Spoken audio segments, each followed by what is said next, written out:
sur notre chaîne YouTube. Donc, vous devez avoir juste la petite notification qui est apparue à l'instant. Donc, pour commencer, je me présente. Je suis Quentin Vazeille, chargé de développement territorial à Agrobio 35 et animateur de ce webinaire. Je suis accompagné aujourd'hui de mes collègues Cécile Kessler, qui est coordinatrice du pôle installation de transmission, et Cécile Lator, coordinatrice générale des formations, qui travaillait sur les enjeux de formation et de transmission principalement auparavant. Nous serons aussi accompagnés dans ce webinaire de Rémi Bellet, vice-président à la transition écologique et alimentaire de Redon Agglomération, et de Nicole Giraud, qui est responsable du pôle agriculture alimentation à Redon Agglomération également, et qui interviendront un peu plus tard dans le séminaire. Il y a également Mathilde Lefebvre, qui est coordinatrice au sein du CIVAM 35 installation transmission. Avant de vraiment rentrer dans le sujet de la transmission, je fais une rapide présentation du réseau GAB MAB FRAB, donc un réseau de 7 structures. Donc les GAB et les MAB au niveau départemental, la FRAB au niveau régional, et le tout inclus dans la Fédération nationale des agriculteurs biologiques. Et nous sommes des organisations qui œuvront depuis à peu près 30 ans sur les sujets de la transition agricole et alimentaire, et avec actuellement environ 70 salariés, principalement des techniciens et des conseillers de terrain pour accompagner les agriculteurs sur les dimensions techniques, économiques et environnementales de leurs exploitations. Et nous avons également une activité, comme aujourd'hui, sur la promotion de l'agriculture et de l'alimentation bio auprès des citoyens et donc des territoires dans lequel s'inscrit ce webinaire. Aujourd'hui, le sujet de la transmission des fermes agricoles conduites en agriculture biologique, voilà le focus lié à notre réseau, et avec un sujet qui devient de plus en plus prégnant. Le recensement général de l'agriculture de Bretagne indique en 2020 qu'un agriculteur sur 6 a plus de 60 ans. Donc, l'ensemble des territoires sont concernés par ces enjeux, avec toutes les dimensions économiques, d'évolution des productions et de dynamisation des campagnes qui y sont liées. Et si le sujet n'est pas nouveau, il peut être assez difficile pour les collectivités, pour les territoires, quelle que soit leur échelle, de la commune à la région, de s'approprier ce sujet et de mener des actions qui permettent d'accompagner la transmission des fermes, et d'en tirer parti ensuite pour favoriser l'économie, la vie du territoire et l'inscription dans les projets alimentaires de territoire. Donc, l'idée là de ce webinaire, c'est bien de vous fournir les clés de compréhension, les éléments de contexte liés à ces enjeux de la transmission des fermes de manière générale, mais avec un focus sur les fermes conduites en agriculture biologique, de découvrir les actions qui sont développées par notre réseau et les collectivités sur la région pour favoriser la transmission des fermes. Et enfin, on vous présentera aussi les outils et les accompagnements qui sont possibles et mis en place sur vos territoires pour faciliter ce processus de transmission. Donc, ça va être un webinaire de 2 heures, le format que vous avez peut-être déjà dû suivre, soit dans le réseau GapFrab, soit avec Agrobio 35. Vous allez pouvoir poser vos questions dans le chat qui se trouve dans l'onglet discussion en bas de l'onglet Zoom. Et il y aura des temps dédiés à la réponse à ces questions. Donc, n'hésitez pas à nous les transmettre. On les traitera au fur et à mesure des différentes présentations pour voilà, essayer de dynamiser un petit peu ce webinaire et que ce ne soit pas juste quelque chose de descendant. Donc, l'objectif, c'est vraiment que vous pouvez participer. Juste un petit détail, si vous pouvez inscrire votre nom, prénom et la structure aussi à laquelle vous appartenez pour qu'on puisse bien vous identifier au moment justement de la question. Donc ça se fait avec l'onglet participant. Vous sélectionnez votre nom et vous pouvez le renommer si besoin.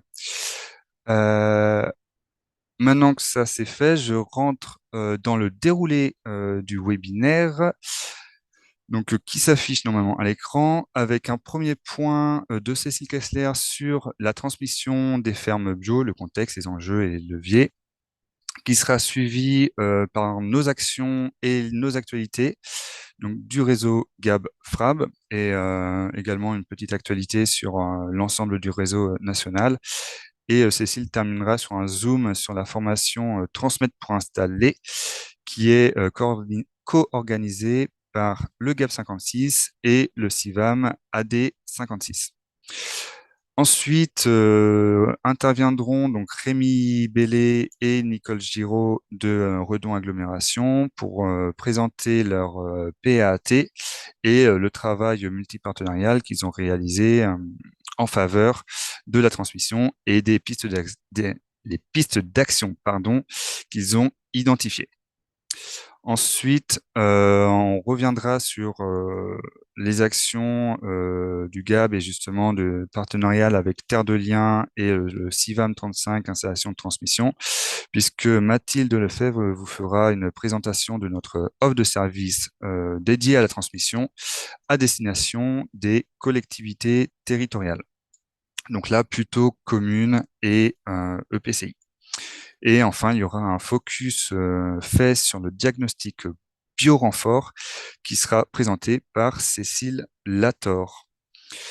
Donc voilà pour le déroulé. Je vais laisser la parole à Cécile Kessler et je vous souhaite un bon webinaire. Merci beaucoup, Quentin. Bonjour à toutes et à tous. Je suis ravie de voir que autant de personnes sont concernées par le sujet de la transmission. Donc, je suis Cécile Kessler, récemment arrivée à Agrobio 35 pour coordonner les actions installation, transmission et foncier. Donc, pour poser un petit peu le contexte et les enjeux de la transmission des fermes bio en Bretagne, je vais aborder différents points. Premièrement, les derniers chiffres de l'agriculture bio en Bretagne en 2022. Les productions dominantes des fermes bio-bretonnes pour illustrer lesquelles seront à transmettre dans les prochaines années, et les chiffres de la transmission en général, et pour finir par l'enjeu du maintien des terres bio en bio. Donc en 2022, en Bretagne, 83% des communes avaient au moins une ferme bio sur leur territoire.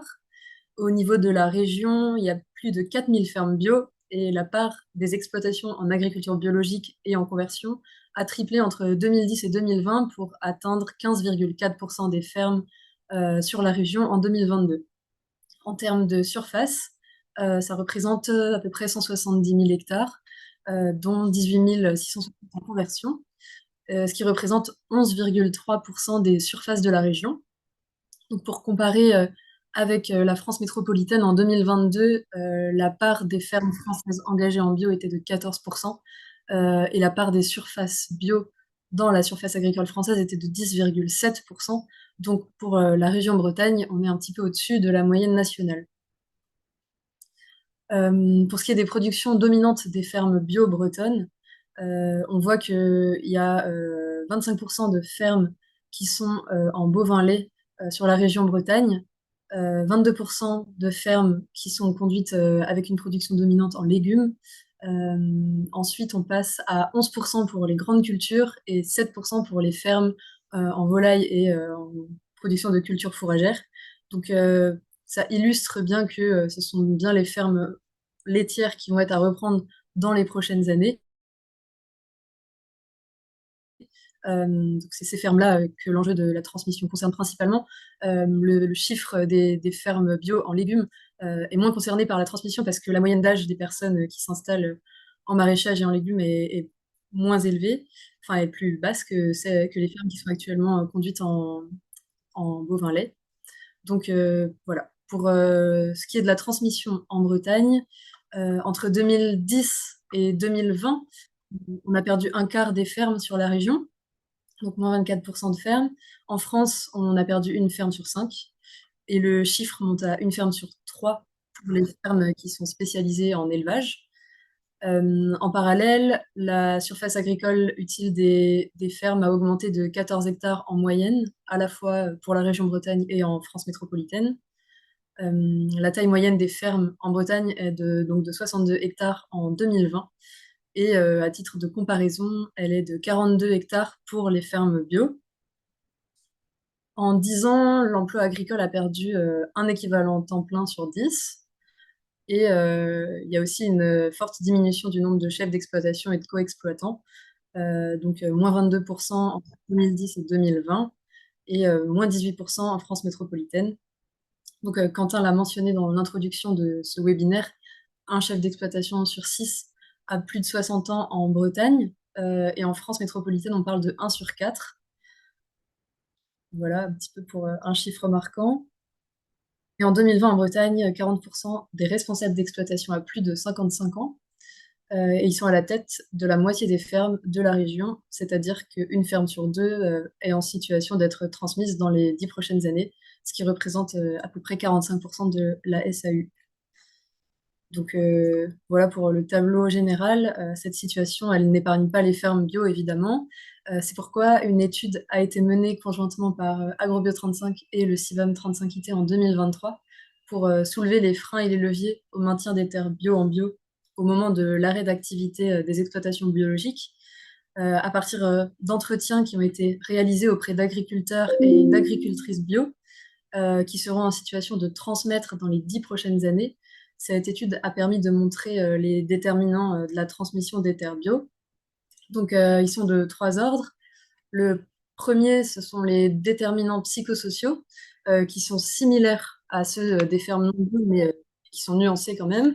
Donc, ce qu'on remarque avec cette étude, c'est que les agriculteurs et agricultrices bio ont une vision plutôt positive de la transmissibilité de leur ferme et qu'ils ont surtout une volonté partagée de maintenir leurs terres en bio au moment de la transmission. On observe aussi un tiraillement entre la volonté de maintien en bio et la nécessité économique, et une volonté accentuée de réussite des repreneurs et repreneuses.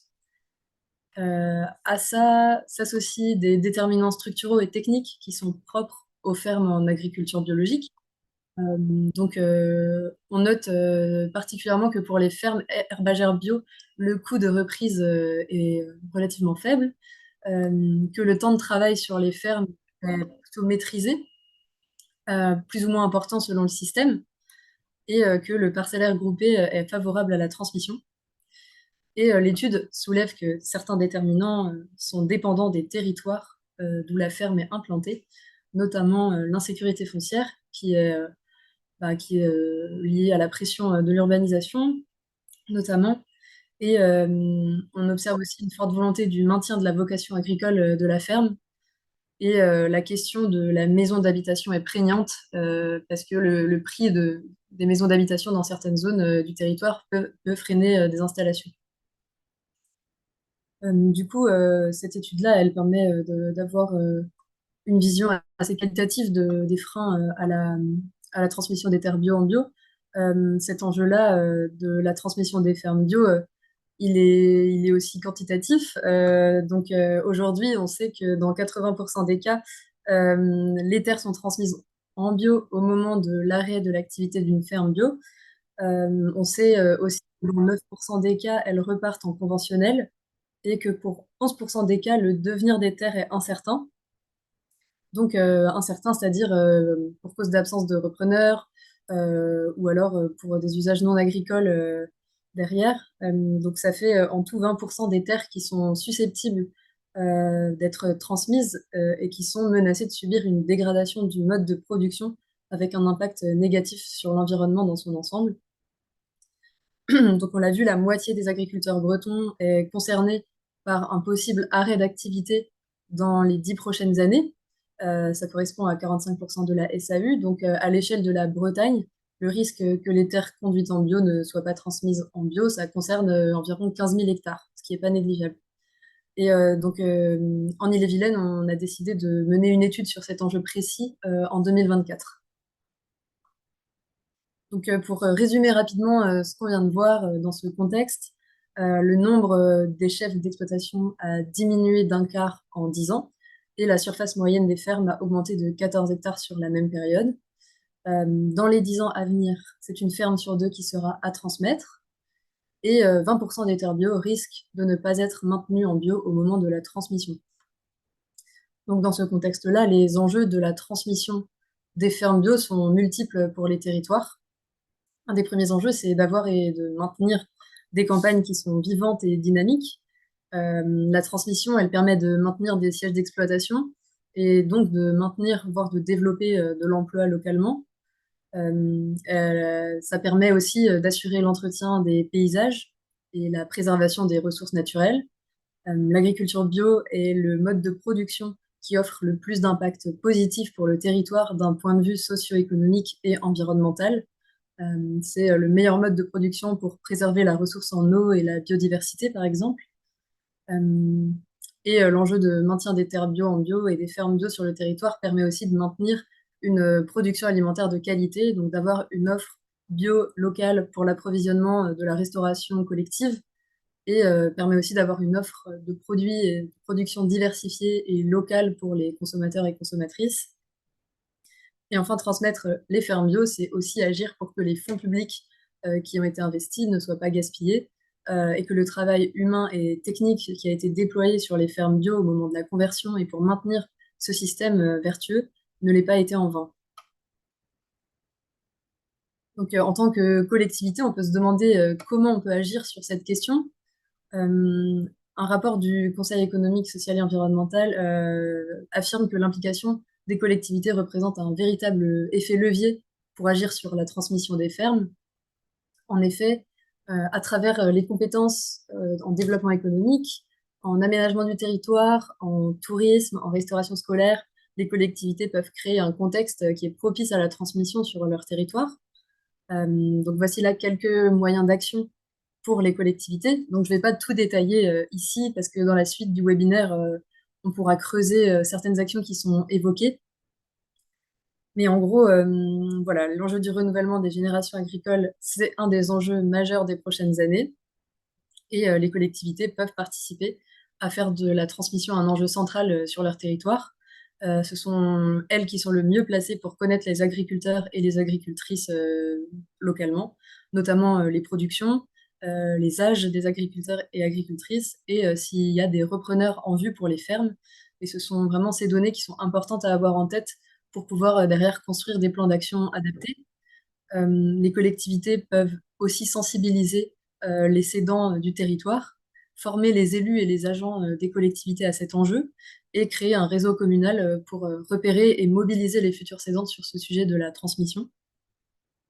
Ensuite, les collectivités peuvent accompagner les cédants dans leurs projets de transmission, par exemple en diffusant leurs annonces de fermes à transmettre ou en organisant des formations à la transmission sur le territoire.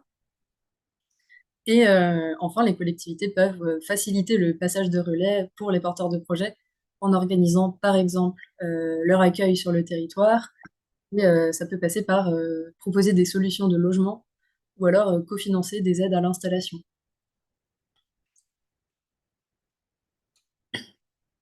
Donc voilà, n'hésitez pas si vous avez des questions, écrivez-les dans le chat.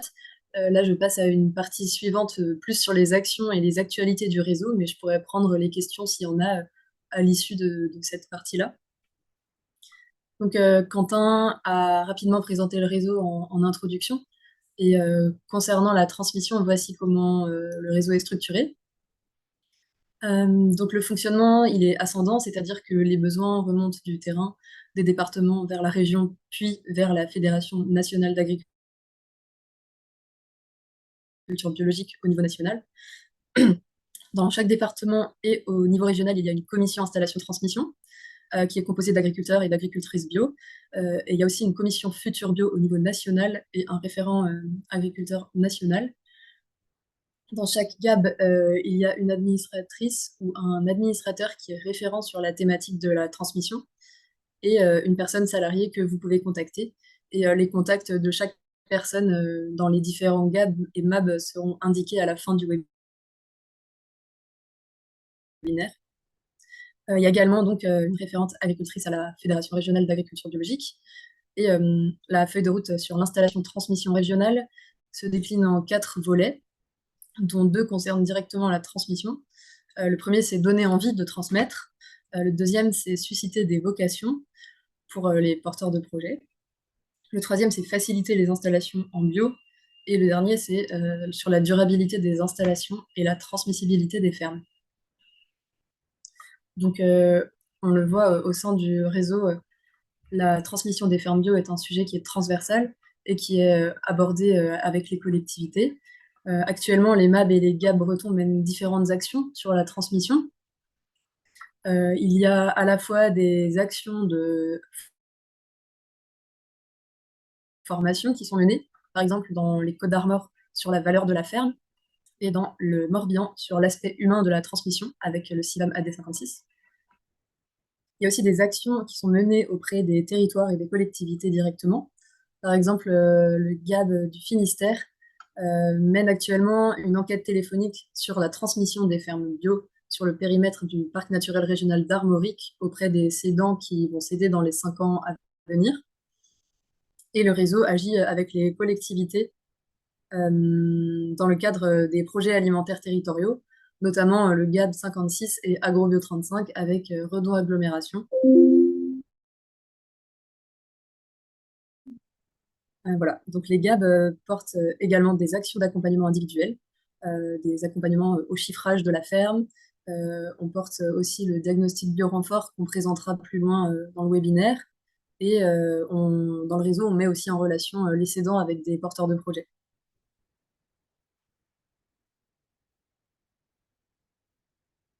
Et une dernière actualité qui est très récente du mois dernier, c'est une étude qui est sortie au mois d'octobre 2023, une étude menée conjointement par la FNAB, la Fondation pour la Nature et l'Homme et Terre de Liens, qui, euh, qui donc montre que la restructuration, diversification des fermes d'élevage permet plusieurs gains. Donc avec en, dans le contexte 30% des élevages qui ont disparu en 10 ans, comme j'ai dit juste avant, et le nombre d'installés qui ne compense que 2 tiers des départs. Et donc, il y a quand même un point de vigilance à avoir en lisant cette étude, c'est que la restructuration, diversification, c'est une solution, mais c'est pas l'unique solution pour toutes les fermes d'élevage. Il y a certaines fermes bio, autonomes, résilientes, économiquement viables, qui doivent être transmises en l'état et qui n'ont pas besoin d'être restructurées. Mais en tout cas, ce que montre cette étude sur la restructuration des fermes, c'est que ça permet de créer des emplois. Dans l'échantillon des 12 fermes qui ont été étudiées sur cette étude, il y a 3,4 fois plus de nombre d'ETP, d'équivalent temps plein, après la restructuration des fermes. Que ça permet d'avoir des conditions de vie et de travail qui sont améliorées. Il y a une dimension collective qui permet le développement de l'entraide dans le travail, ou encore le remplacement des uns des autres, la rotation pour les astreintes qui sont inhérentes à l'élevage. Et voilà, donc, les personnes qui sont enquêtées, elles estiment que leur épanouissement est de 7 sur 10. Ensuite, la restructuration diversification, elle favorise l'installation des porteurs et porteuses de projets qui sont non issus du milieu agricole, qui sont quand même, enfin, qui représentent 2 tiers des candidats à l'installation. Et, et ça permet aussi d'accélérer la transition agroécologique, puisque l'ensemble des fermes restructurées de l'échantillon est en agriculture biologique. Voilà. Et donc, dans 10 des 12 fermes qui ont été étudiées, la conversion elle a eu lieu après la restructuration.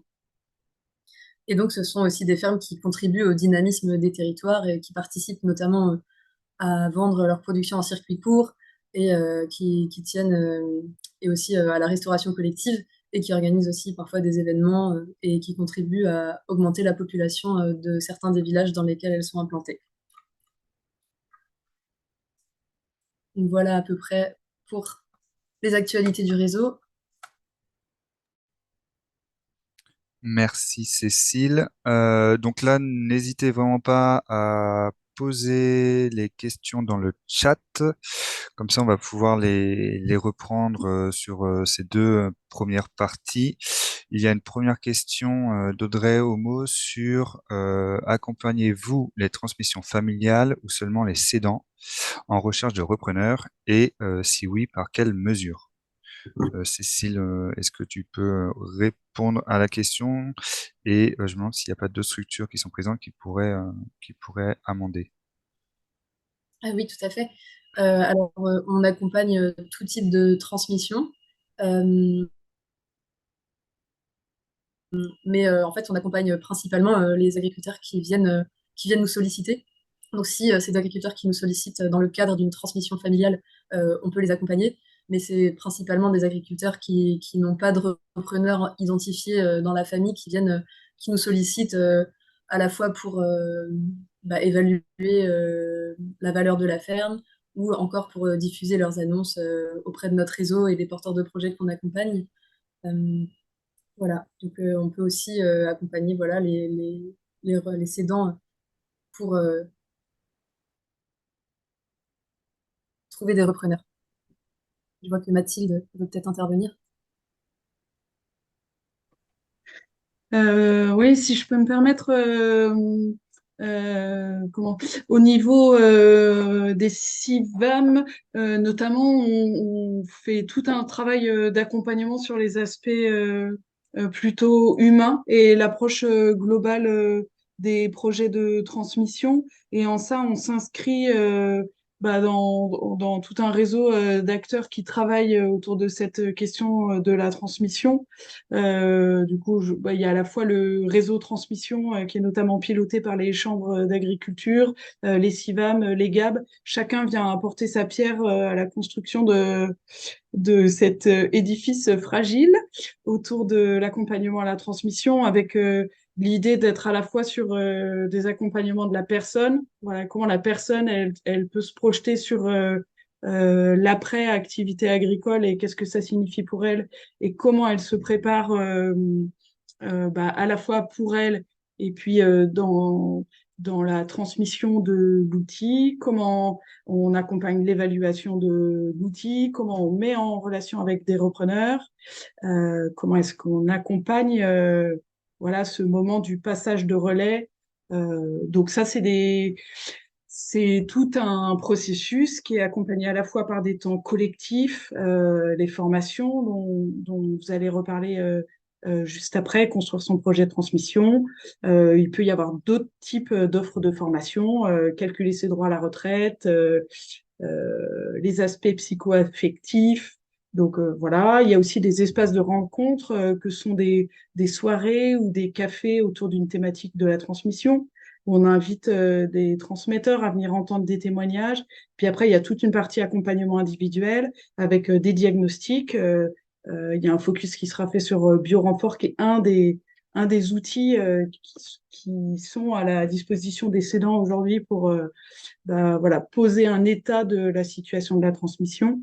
Mais par exemple, au niveau du CIVAM 35 installation transmission, on accompagne aussi, ce que je disais tout à l'heure, le passage de relais. Donc, qui prend le bâton à quel moment, qui lâche le bâton à quel moment. Voilà. Merci Mathilde. Je ne sais pas s'il y a d'autres questions. N'hésitez pas et on va attendre quelques secondes. Et sinon, on passera à la suite sur le focus de la formation du GAP 56 et du CIVAM 56 AD.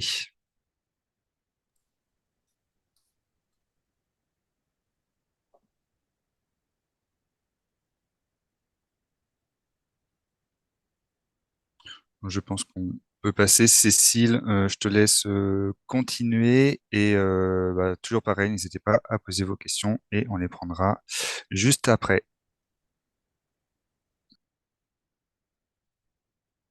Super. Bon, bah, je continue. Je précise que j'excuse mes collègues du 56 et que du coup, je prends la main pour la présentation de cette formation, qui est donc bien co-organisée par le GAB 56 et le CIVAM AD 56, qui organisent donc chaque année cette formation Terminer sa carrière en beauté, transmettre pour installer. Donc, c'est une formation qui est centrée sur l'accompagnement humain et une approche participative qui permet de voir l'évolution au fur et à mesure de la formation dans la posture de cédant en recherche d'un repreneur ou d'une repreneuse à installer. Et donc, le but de la formation, c'est de trouver des solutions à des blocages humains, culturels, qui sont propres à la transmission. Par exemple, le sujet de la maison d'habitation, l'occupation du temps à la retraite, accepter que le repreneur ne soit pas le clone du cédant sur la ferme, etc., etc. Donc, les objectifs pour les participants et participantes de la formation, c'est de pouvoir mettre en place un véritable projet d'exploitation pour les années à venir en intégrant les questions liées à la transmission, donc pour vraiment préparer la transmission dans les années qui la précèdent. Le deuxième objectif, c'est d'identifier les points forts et les points faibles de l'activité et de l'entreprise pour une reprise, de savoir appréhender les aspects juridiques, sociaux et fiscaux de la transmission, de préparer la recherche de repreneurs, comme le disait Mathilde auparavant, et de définir les étapes de la mise en œuvre du projet de transmission en identifiant les acteurs qui peuvent accompagner tout au long du cheminement. Du coup, au cours de ces 5 jours de formation, le GAP 56 et le CIVAM AD 56 interviennent et animent certaines des journées et font aussi intervenir différents partenaires. La prochaine session de cette formation, elle a lieu entre novembre 2023 et mars 2024, donc sur 5 jours. Et le premier jour, c'est pour appréhender son projet de transmission. Donc c'est le GAB 56 et le CIVAM qui interviennent sur cette journée-là. L'objectif, c'est donc déjà de voir quelles sont les modalités de l'accompagnement à la transmission, de pouvoir, en tant que cédant, identifier ses envies et ses besoins pour la transmission de sa ferme, et aussi de savoir dire quels sont les atouts et les contraintes de la ferme à transmettre. Le deuxième jour de la formation, il est sur sécuriser le foncier pour sa transmission, qui est articulé autour à la fois de témoignages de cédants et autour de l'intervention de terres de liens. Donc là, l'objectif de cette journée, c'est de connaître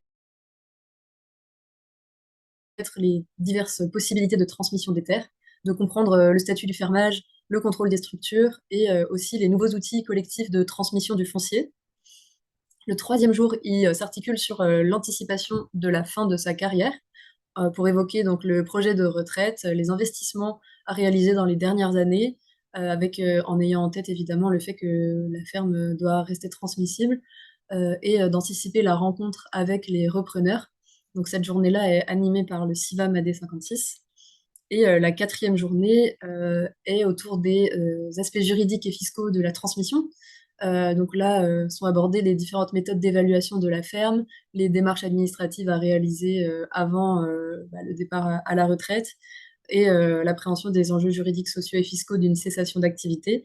Donc pour cette journée-là, la FOC Atlantique intervient et il y a aussi des témoignages de cédants. Et la cinquième journée sert a pour objectif d'évaluer et d'estimer la transmission et de réaliser son plan d'action. Voilà, donc l'idée, c'est de savoir réaliser l'évaluation d'une ferme, de l'intégrer dans une négociation avec un ou une candidate à la reprise. Et donc là, je vois que Clémentine du CIVAM AD56 est présente. Je ne sais pas si tu veux intervenir pour Ouais, apporter des précisions. merci Cécile, bah, c'était très clair. Voilà, bah, moi, je voulais juste réinsister sur le fait que par rapport à d'autres formations qu'il peut y avoir sur ces questions, on insiste vraiment sur l'aspect 5 jours, et donc c'est un collectif qui se suit pendant 5 jours. Voilà, il y a vraiment un aspect qualitatif et humain, comme tu l'as souligné, Cécile. Voilà, donc ça peut être assez impliquant, et d'où l'importance d'avoir aussi pas mal d'actions en amont pour sensibiliser, que ce soit en individuel ou dans des cafés transmission ou installation transmission. Mais ça nous semble important d'imposer ces 5 jours aux personnes qui veulent vraiment travailler leur projet pour qu'ils se questionnent sur tous les aspects et voilà, qu'ils n'oublient pas certains aspects. Et on insiste aussi sur le fait de s'y prendre en avance, parce qu'en fait, ça ouvre beaucoup de questions et ça donne des pistes de réponse, mais ça ouvre surtout beaucoup de questions. Et du coup, cette formation, nous, on la conseille pas pour des gens qui sont à 1 an de la retraite, en fait. Voilà, ça permet de faire un travail qualitatif, mais nous, on insiste pour que ça soit entre 10 et 5 ans avant la retraite. Bon, après, ça dépend des profils de personnes, mais en général, c'est plutôt ça notre profil de ferme qu'on incite à se former sur ce module-là. Merci. Merci Clémentine pour les précisions. Et je précise également que c'est une formation qui peut tout à fait être envisagée en partenariat avec les collectivités. Et d'ailleurs, l'année prochaine, elle aura lieu sur le territoire de Redon Agglomération dans le cadre de leur PAAT.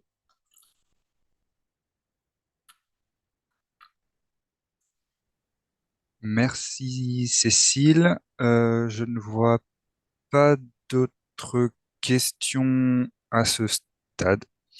Si vous en avez sur les trois premiers points qui sont passés, n'hésitez pas. Sur les contextes en jeu, sur les actions du GAB ou sur cette formation. Et on peut y répondre maintenant. Et sinon, on va rapidement passer à la présentation du PAT Redon agglomération. Donc, j'attends juste un petit peu.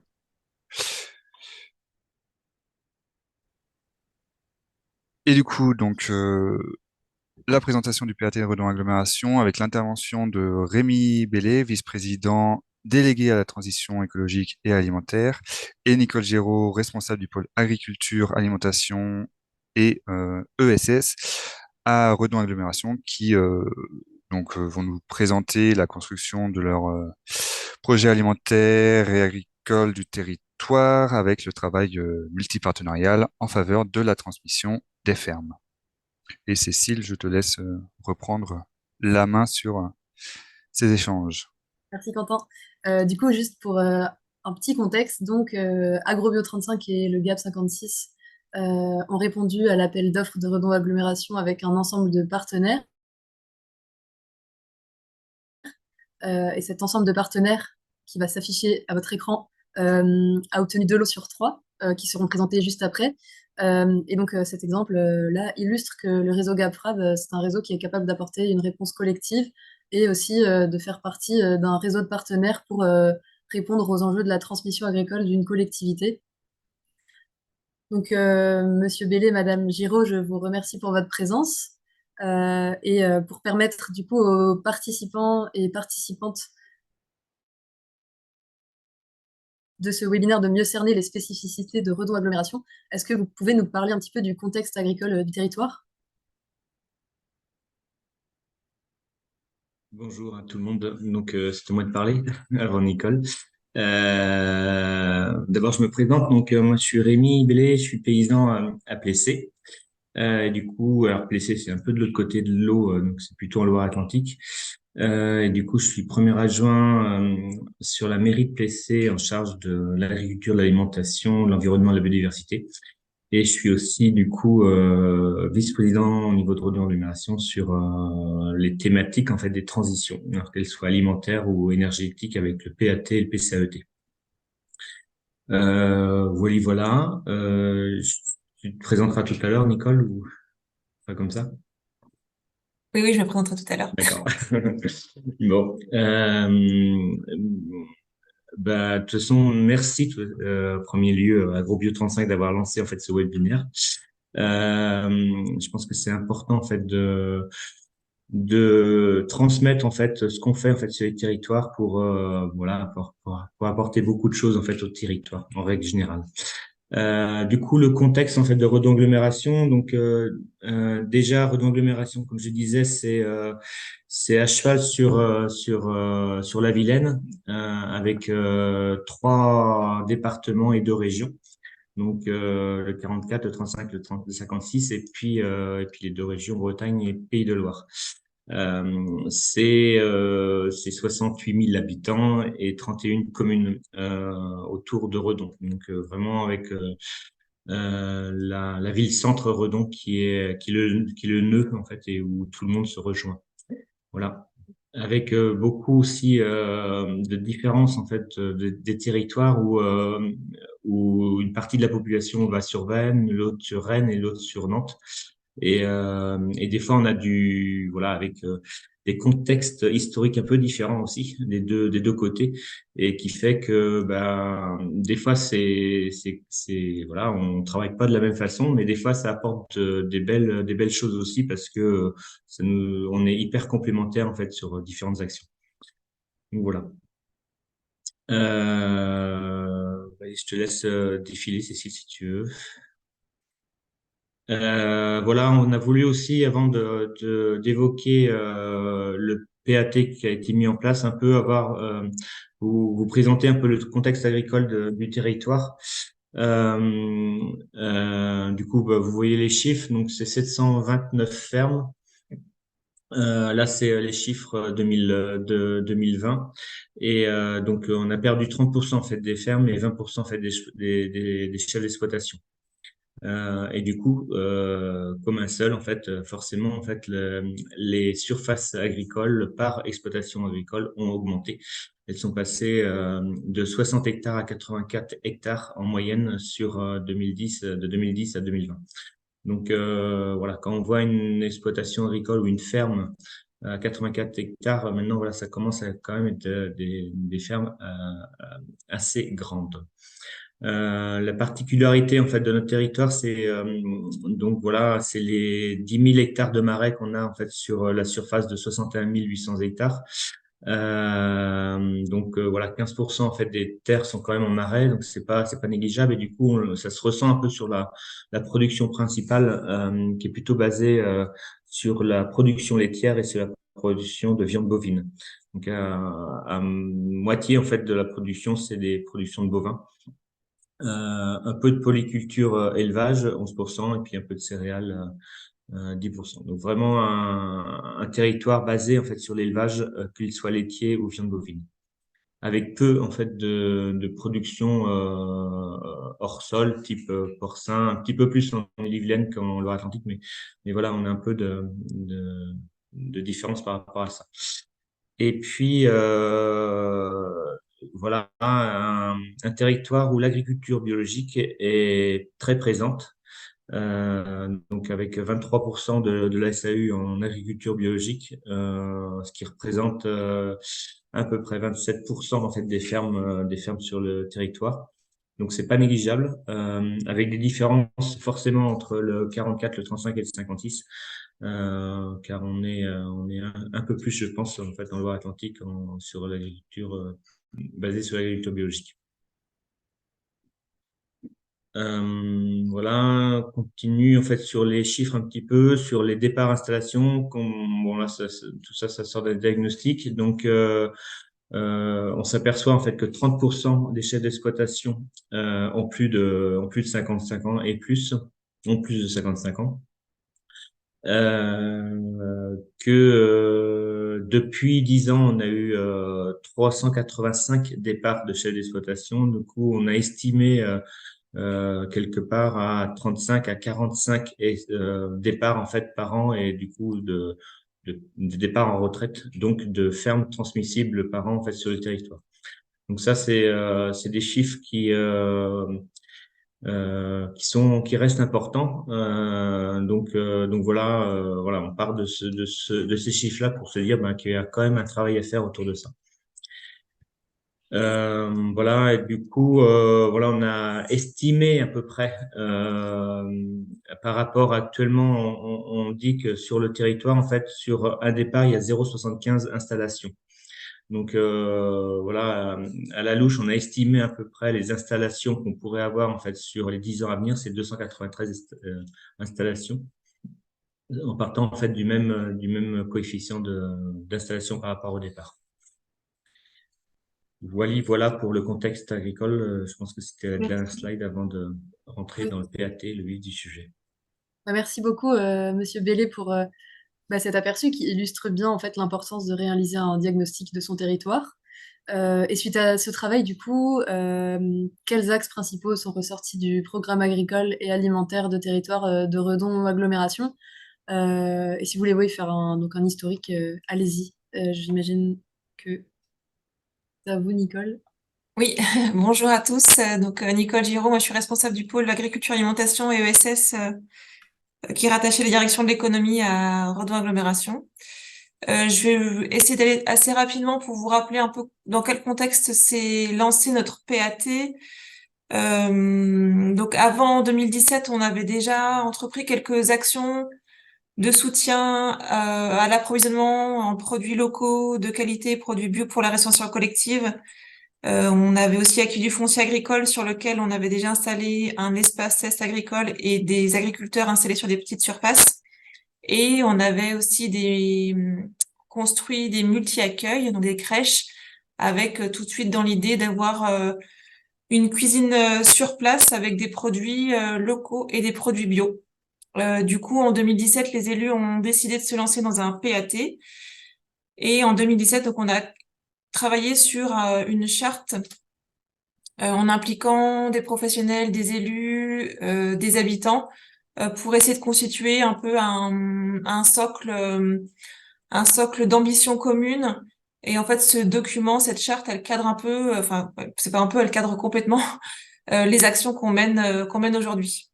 2017, c'est aussi le moment où on a lancé notre première gouvernance, en faisant un appel à candidature auprès des personnes qui avaient contribué à élaborer cette charte, donc une gouvernance multi-acteurs avec des élus, des agriculteurs, des représentants de grandes surfaces, des professionnels de santé, des associations environnementales, etc. En 2018, on a travaillé sur notre plan d'action et enfin, fin 2018, on a commencé à mettre en place nos premières actions, plutôt autour de l'axe alimentaire, en commençant un travail autour de la restauration collective. On a notamment travaillé avec la DRAF sur le déploiement du programme Plaisir à la cantine, la mise en place des défis alimentation positive avec AgroBio 35 et un programme de sensibilisation scolaire, donc en fait qui continue, toutes ces actions continuent là depuis 2018 et n'ont pas changé. Vous voyez aussi en gris, j'ai mis au-dessus le nombre de TP pour montrer un peu l'évolution du temps passé en fait, parce que c'est important dans un PAT. Le portage politique est hyper important et d'avoir du temps en coordination d'animation, c'est aussi assez important. 2020, c'est les élections, c'était le Covid aussi, donc l'événement marquant, c'était le diagnostic qu'on a réalisé auprès de la restauration collective. Et après, tu peux passer à la diapo suivante, Quentin. Voilà. 2021, on a conduit une auto-évaluation de notre PAT avec une stagiaire qui a fait un super travail et qui a permis de rencontrer une soixantaine de personnes, dont les nouveaux élus. Et ce qui a permis de mettre en lumière des nouveaux axes de travail, pour un nouveau plan d'action. On a travaillé aussi notre labellisation PAT et fait une nouvelle gouvernance agricole alimentaire de territoire. Voilà. Et puis 2022, donc on a travaillé longuement à l'élaboration de notre plan d'action 2 avec notre gouvernance et aussi avec tous les acteurs, donc soit de l'alimentation, soit de l'accompagnement agricole, soit, enfin, en fait, c'est pas soit, et des structures de protection de l'eau et de la biodiversité. On a commencé aussi des formations pour les élus, donc avec des visites de ferme, en parlant aussi l'agriculture biologique, qu'est-ce que ça implique sur mon territoire, des formations sur le foncier, donc c'était avec le GAP 56, des formations sur le foncier, la question du foncier, comment je peux anticiper, gérer le foncier agricole avec Terre de Liens, et puis on a aussi conduit un diagnostic agricole. Et là, je passe la parole à Rémi, ou c'est Cécile qui fait l'enchaînement, je crois. Bah, Ah non, c'est c'était Rémi, c'est à toi, oui, sur le PAT actuel. les axes. Oui. Pardon. Donc le PAT actuel, alors je ne sais pas si vous avez vu, mais on a rajouté un A en fait au PAT de démarrage. Donc ça donne le PAAT. Bon, c'est pas très joli, mais mais on voulait absolument rajouter ce A là parce qu'en fait il y a eu un gros travail au démarrage en fait sur l'alimentation, l'accessibilité à l'alimentation, l'alimentation durable. Et voilà, on se disait en fait au niveau de toutes les personnes en fait qu'on a rencontrées, au niveau en fait, de la commission, au niveau de la GAT aussi, que forcément il fallait rentrer à un moment ou l'autre en fait dans l'économie agricole. Euh, parce que en fait, on se rendait compte en fait que qu'il y avait un gros travail à effectuer là-dessus. Même si c'est pas notre compétence, clairement en fait de travailler sur l'économie agricole, même si c'est compliqué parce qu'on on part de zéro quelque part. Même si on a forcément du mal aussi à avoir des financements. C'était vraiment un souhait de tout le monde, de toutes les personnes qu'on a rencontrées avec la stagiaire. Et du coup, ben voilà, comment bien faire les choses. Alors nous, moi, je l'avais un petit peu expérimenté, plus qu'un petit peu, parce que à PC, en fait, on a aussi travaillé en fait sur une politique agricole communale et qu'on sentait bien en fait que même si des fois on n'a pas forcément beaucoup d'argent, on a quand même pas mal de personnes qui peuvent nous apporter des idées et qui peuvent nous quelque part nous communiquer en fait sur ce qu'on fait. Et du coup, voilà, à vouloir agir en fait sur l'économie agricole sur un territoire, à vouloir être animateur en fait de l'économie agricole, eh bien, on arrive à faire des choses et des belles choses. Donc voilà, c'est ce que avec Nicole et François, c'est ce qu'on a voulu retransmettre en fait dans le nouveau PAT que vous voyez devant vous là, et les trois axes forts. Donc, c'était d'abord en fait de toujours continuer à travailler en fait sur une alimentation de qualité, de proximité, euh, parce que voilà, on voit en fait qu'on a besoin au niveau des cantines, on a besoin au niveau des foyers en fait de retrouver en fait les bases d'une alimentation simple en fait quelque part, et du coup de retravailler avec des produits frais et entre autres. Le deuxième idée qu'on a émis, c'était du coup de renforcer l'économie agricole en fait du territoire, et que ce PAT en fait au niveau de la gouvernance en fait de Redauglomération rentre dans la commission économie de Redauglomération. Et ça, c'était pour moi en fait c'était hyper important, parce que c'est vraiment là en fait de dire bah, les exploitations agricoles, les agriculteurs, les agricultrices sont des acteurs économiques en fait des territoires. Et des fois on l'oublie en fait quelque part en fait ces données économiques là, alors que pour bon nombre en fait de communes en fait c'est les seuls acteurs économiques en fait d'un bassin de vie. Donc c'est important en fait d'y travailler. Et puis l'autre en fait axe de travail, c'était reconquérir les ressources naturelles par une agriculture durable et résiliente. Euh, Là, ben, on va le voir, on va y travailler. Là, on se dit qu'on doit être quelque part juste animateur en fait des territoires et faciliter en fait le travail en fait des autres structures qui gravitent autour en fait de Renault-Agglomération, comme les syndicats des bassins versants, et du coup ça et ce travail-là qui est fait par ces syndicats entre autres, le transmettre aux communes. Et voilà, entre autres, hein. Donc voilà, que ce soit en fait l'émergence en fait j'ai perdu le mot, je suis désolé, euh, je vais pas le retrouver. Au niveau en fait des plantations et des plans bocagers en fait, sur des plans bocagers en fait communaux, c'est une chose importante en fait au niveau de nos communes. Du coup, on voudrait vraiment communiquer là-dessus au niveau de l'agglomération. Voilà à peu près les trois axes. Donc, on va se concentrer plutôt sur le premier axe au niveau du renforcement de l'économie agricole en fait sur le territoire, sur trois objectifs stratégiques. Je les lis carrément parce que c'est pour nous important. Favoriser la préservation et l'accès au foncier agricole, faciliter les transmissions et installations, et promouvoir le métier et le territoire. Donc, je pense qu'ils sont déclinés après en fait par piste d'action. Donc, l'idée en fait derrière ça, c'est vraiment d'entrer dans le cœur en fait de l'économie agricole, et comment, en rentrant en fait dans le cœur de l'économie agricole, on peut aider ou faciliter en fait les relais en fait entre une ancienne génération et une nouvelle génération. Du coup, c'était d'abord en fait de connaître le paysage et la dynamique agricole de l'agriculture et des agriculteurs pardon sur le territoire. Du coup, comme on le disait tout à l'heure, en établissement un diagnostic, en identifiant en fait les fermes à transmettre sur Redauglomération, et puis en créant et en animant en fait tout un travail en fait sur l'installation et la transmission au niveau en fait du territoire. Donc ces choses-là ont été faites pas forcément par nous, mais par des structures ou vont être faites. Donc la Chambre d'agriculture a déjà travaillé en fait sur le diagnostic au niveau du territoire.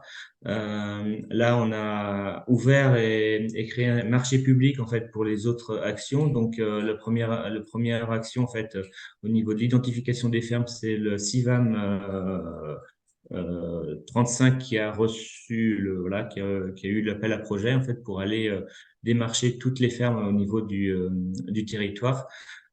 Et puis au niveau de l'animation, après, une fois que ces identifications de fermes seront faites, forcément on aura une action d'animation en fait du territoire. Du coup, CAP 44 et le consortium va travailler en fait là-dessus. Donc quand on parle de consortium et c'est aussi vrai en fait pour le CIVAM 35, c'est aussi toutes les structures qui accompagnent en fait, qui s'accompagnent mutuellement autour de ça. Donc comme les structures qu'on a vues au démarrage en fait du webinaire.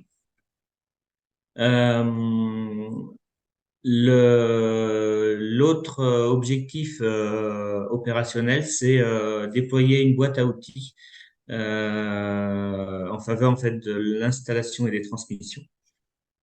Du coup, là, Nicole en a parlé tout à l'heure. On a déjà en fait sur notre territoire un espace test à Cranouette qui est géré et animé par la CIAP 44, où on accueille des porteurs de projets sur une année pour qu'ils se fassent, voilà, qu'ils aient en fait une vision du métier, mais plus que du métier, d'une vision en fait de la gestion en fait d'une tenue maraîchère de A à Z, c'est-à-dire de la plantation, du suivi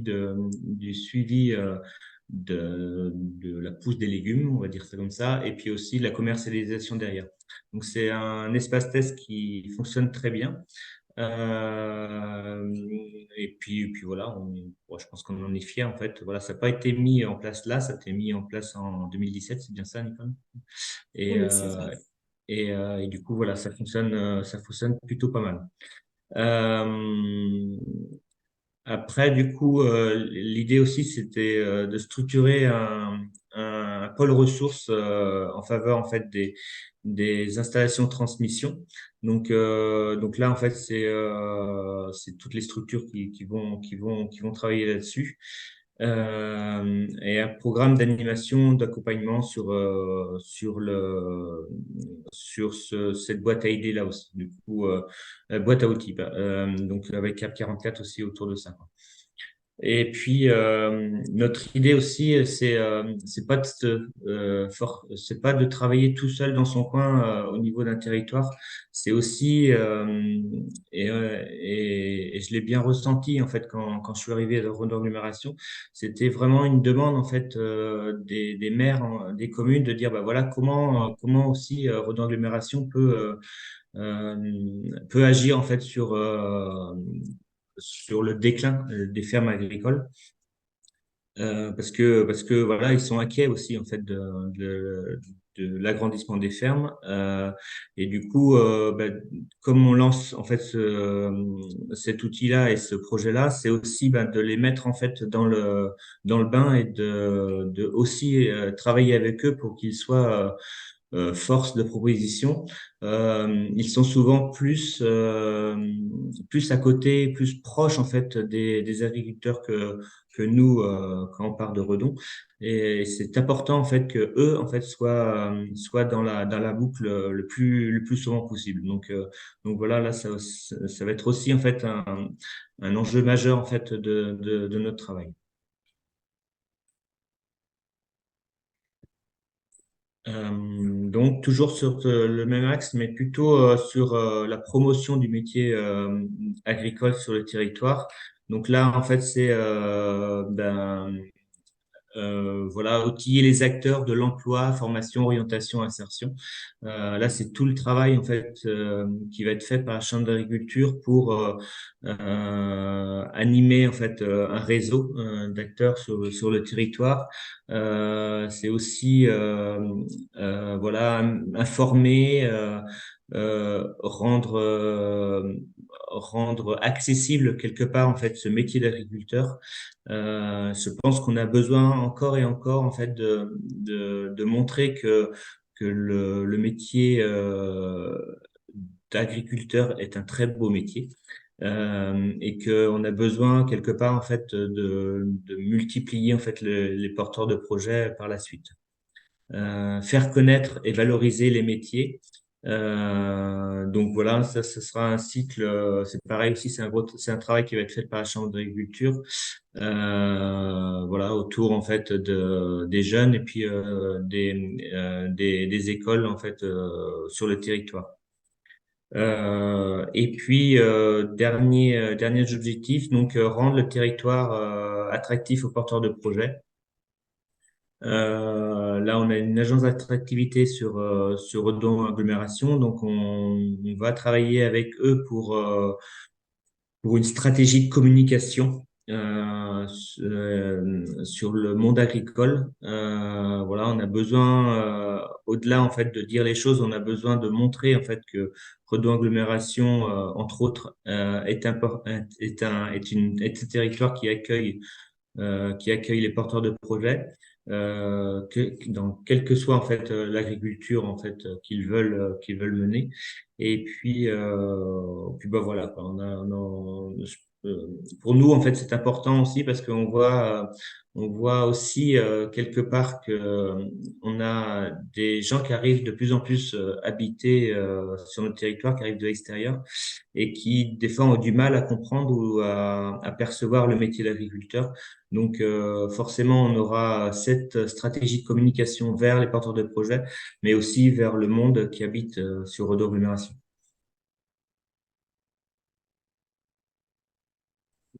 Voilà au niveau de cet objectif. Et puis, je pense qu'il y a un dernier objectif. Après, Cécile.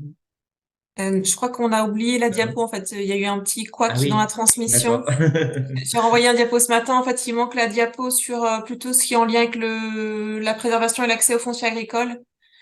Et du coup, Ah avec oui, un travail à faire au niveau du SCOT et du PLU, nous, le SCOT est en train d'être revu, pouvoir identifier des secteurs à enjeu et des potentiels optimisés pour l'installation de transmission, par exemple en identifiant les friches agricoles, ça c'est un travail qu'on n'a pas du tout fait. Et puis aller vers l'élaboration et l'animation d'une stratégie foncière. C'est pas très grave hein, s'il n'y a pas la diapo, on va s'en remettre. oui.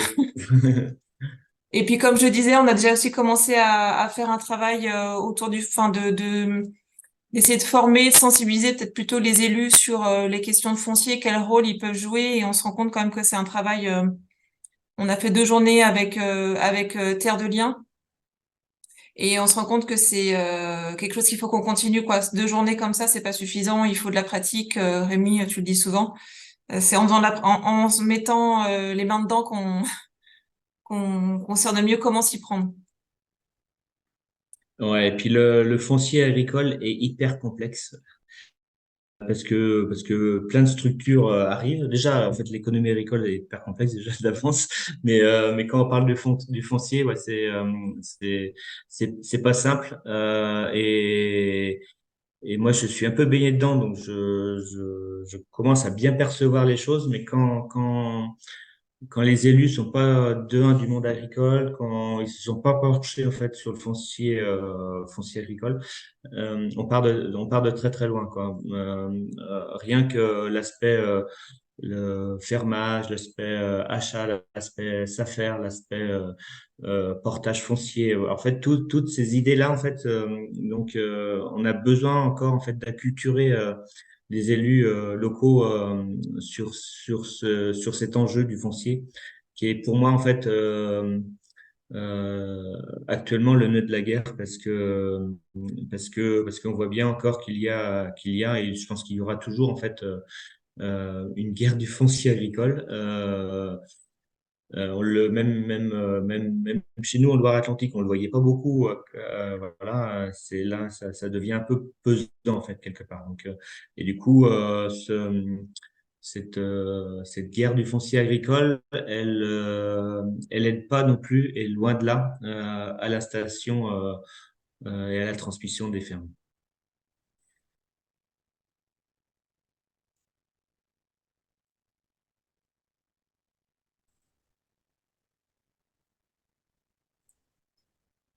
Et après, ouais, c'est une autre preuve, ouais.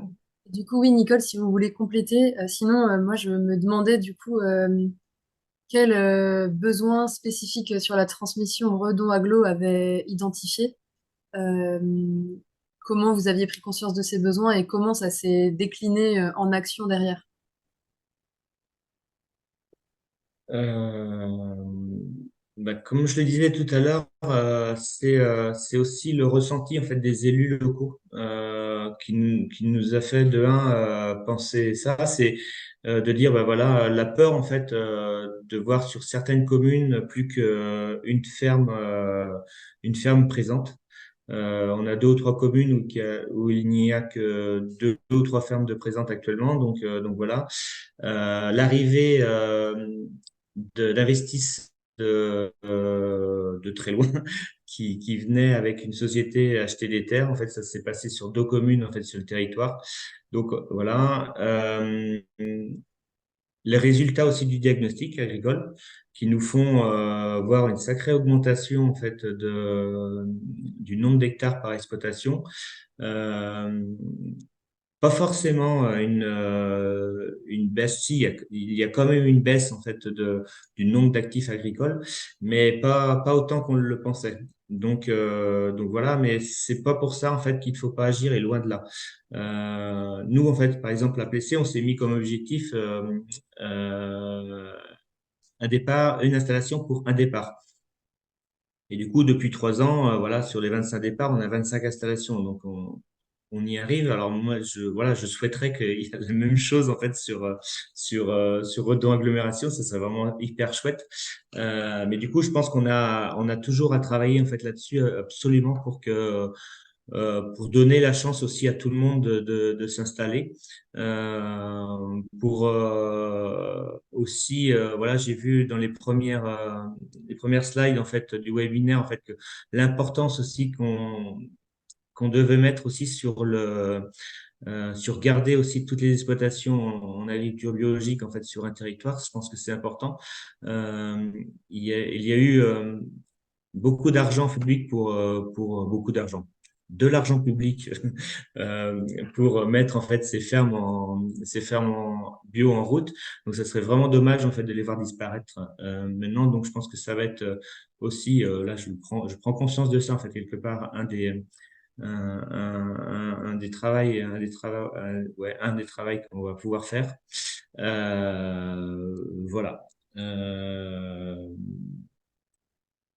Après, voilà, c'est un peu ça en fait qu'on avait ressenti au niveau des besoins en fait sur le territoire. Du Mais coup, en même temps, on sait très bien que c'est pareil ailleurs.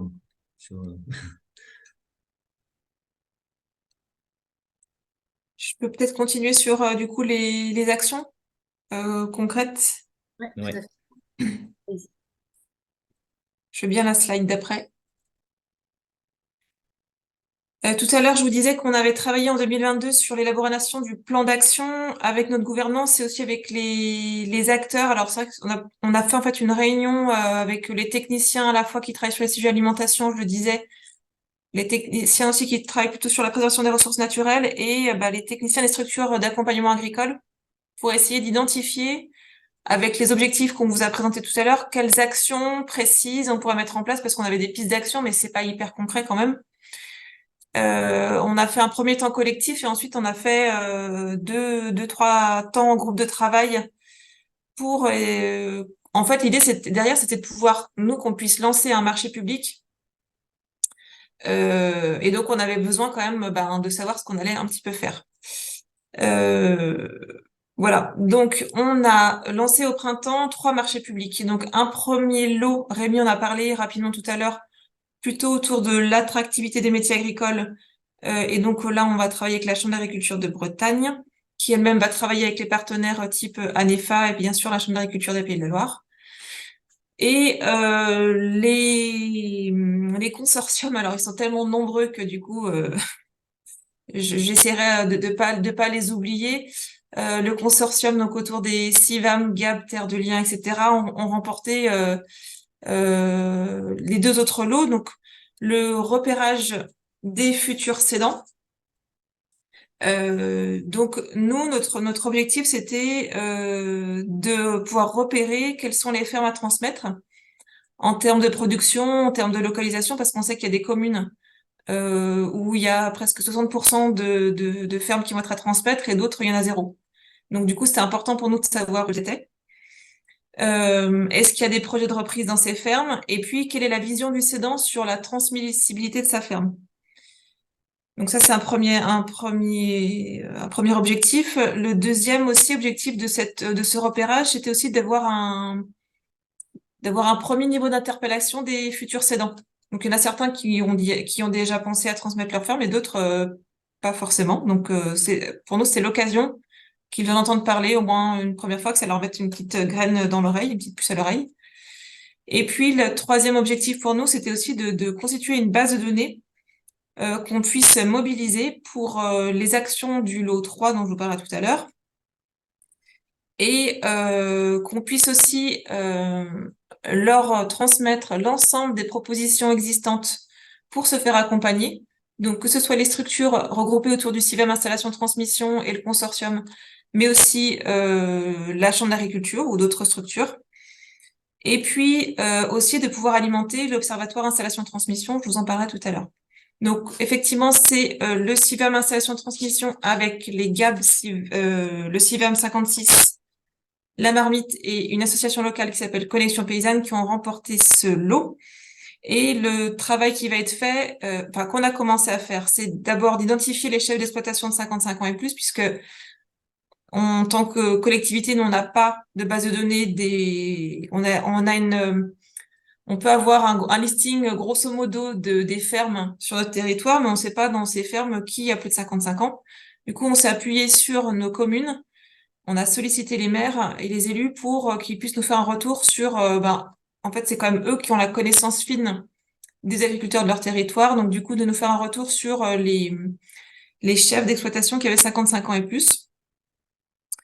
Pour aboutir à une base de données, j'en ai autour de 120, 130 exploitants identifiés quand il y en a peut-être autour de pas loin de 200.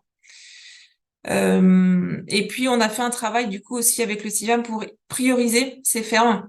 Quelle ferme on allait voir en premier, quel type d'exploitation. Et puis, le porte-à-porte a commencé depuis quelques semaines. Donc, toutes les structures dont on a parlé viennent en fait à l'improviste dans les fermes, restent entre 15 et 45 minutes sur la ferme pour leur poser un certain nombre de questions. Et recueillir des informations qui nous seront restituées de manière globale, c'est-à-dire qu'on va pas avoir le détail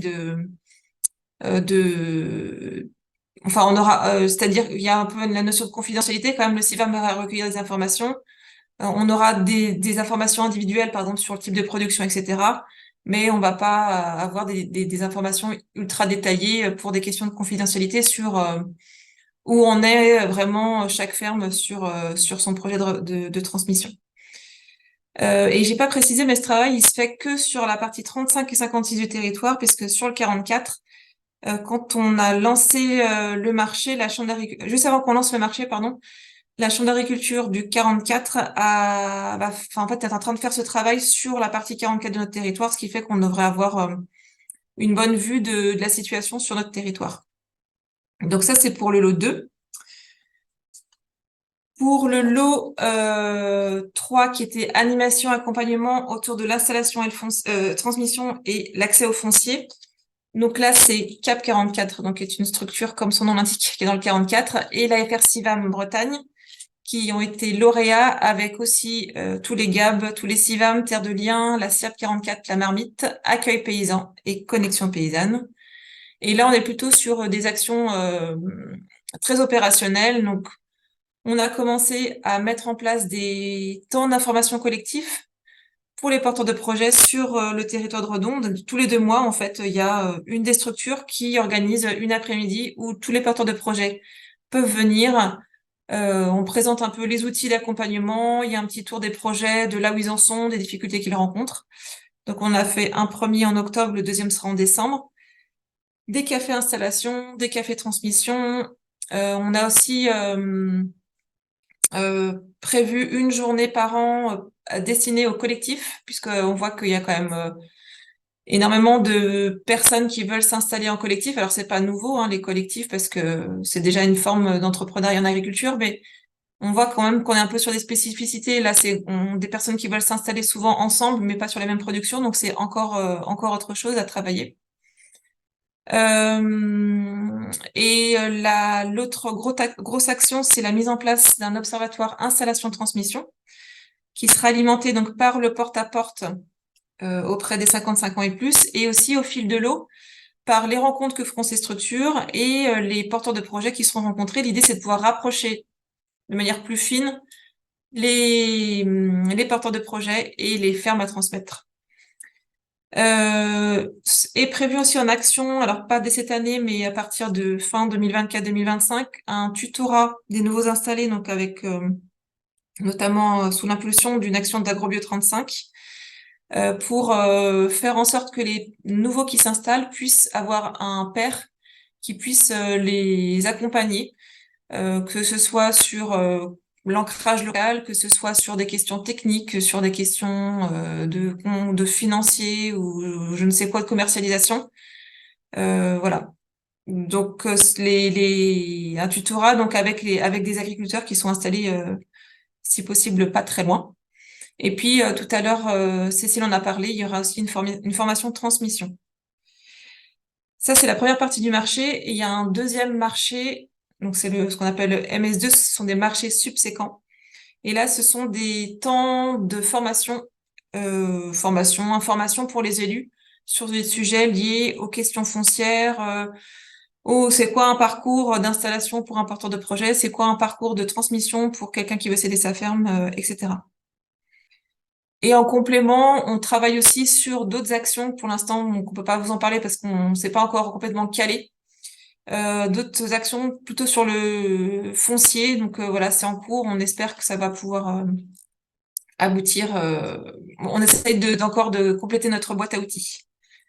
Voilà. Et puis bon, bah, du coup, 2024-2025, on continue nos actions, on veut essayer de faire un travail de prospective, de travailler notre axe sur les ressources naturelles. On a notre labellisation niveau 2 à faire et on lance un chantier sur la précarité alimentaire. Bref, on va pas s'ennuyer. Voilà. Je sais pas, Rémi, si tu as des choses à compléter.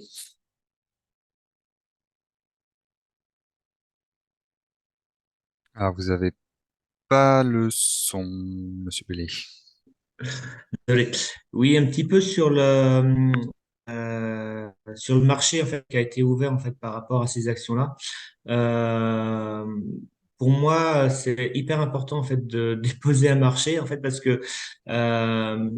parce que ça provoque en fait quelque part en fait de l'intérêt et puis des réponses construites claires et nettes en fait autour en fait de ce travail-là. Et ça amène aussi en fait d'autres élus. Alors j'ai vu ça après coup, hein, d'autres élus en fait de l'agglomération à se pencher en fait sur cet aspect agriculture sur le territoire. Tout bonnement en fait quand on présente en fait un marché en fait à la commission des appels d'offres et que du coup on lit en fait toutes les propositions en fait des structures, ça amène pas mal de questions en fait d'élus qui n'ont jamais ouvert en fait le volet agricole en fait et que du coup je trouve que c'est intéressant et ça nous amène en fait une autre réflexion. Après, du coup, voilà, je trouve que tout a été vraiment fait en fait en bonne et due forme et je suis voilà assez content en fait de voir le consortium en fait de toutes les structures retenues pour ce marché-là. Euh, mais du coup, si l'autre effet, c'est ça questionne aussi quelque part en fait les élus qui se sont jamais pensés sur le volet agricole parce que eux pour eux en fait c'est souvent en fait simplement les chambres d'agriculture qui doivent travailler en fait sur ces volets-là et et voilà et pourquoi pas à la rigueur mais du coup ça amène en fait du débat en fait au sein en fait d'une agglo, c'est hyper politique, mais je trouve que c'est salvateur en fait pour l'économie agricole et puis pour tout ce que ça représente en fait sur nos territoires. Qu'il y ait en fait aussi juste de l'émulation en fait entre structures, je trouve que moi pour moi en fait c'est important et c'est chouette et c'est pas forcément que une grosse machine en fait qui s'appelle la chambre d'agriculture qui doit en fait emmener en fait l'agriculture c'est aussi ben voilà toutes les structures qui gravitent autour quoi puis voilà moi je pense que c'est important comment ça a été mené en fait au niveau de Redon Agglomération ce travail là et qu'on voit bien en fait que maintenant en fait il y a un mixte en fait entre toutes ces structures là pour apporter en fait un pour moi en fait un bien pour le paysage agricole. Merci Euh, beaucoup. Juste pour finir aussi, par rapport Ouais. à ce que disait Nicole, l'important aussi du tutoriel en fait autour de ça aussi, parce qu'on le voit bien en fait souvent en fait les porteurs de projets sont seuls arrivés en fait sur un territoire et je pense que ça va être un travail et un axe hyper important en fait sur à venir en fait pour les futures années. Ok. Merci beaucoup pour votre Je voulais juste intervention. intervenir, Vas-y. juste pour préciser que le tutorat dont parle Monsieur Bellé et dont a parlé Madame Giraud, c'est un dispositif qui s'appelle Maîtrise des pratiques, qu'on déploie à Grobio 35. Si jamais vous souhaitez vous renseigner dessus, n'hésitez pas dans le chat à poser vos questions. Oui, effectivement, là, on vient de terminer du coup la présentation de Redon Aglo. Donc, si vous voulez réagir là-dessus, c'est maintenant, avant qu'on passe sur le sujet dont a commencé à parler Monsieur Bellé, qui est l'offre de service transmission, qui est tenue par Agrobio 35, le CIVAM 35, installation de transmission et Terre de Liens. Donc c'était une transition parfaite, mais avant d'exposer cette offre de service, n'hésitez pas, si vous en avez, à poser vos questions pour qu'on puisse les traiter et y répondre dès maintenant.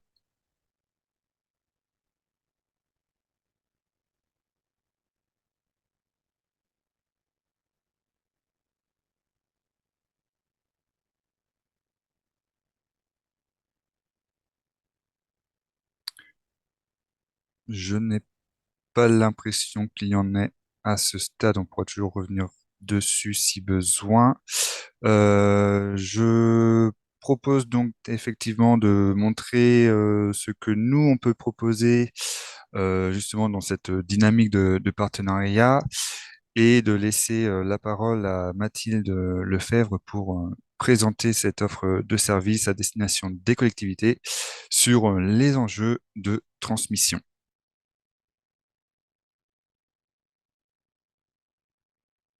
Ok. Euh,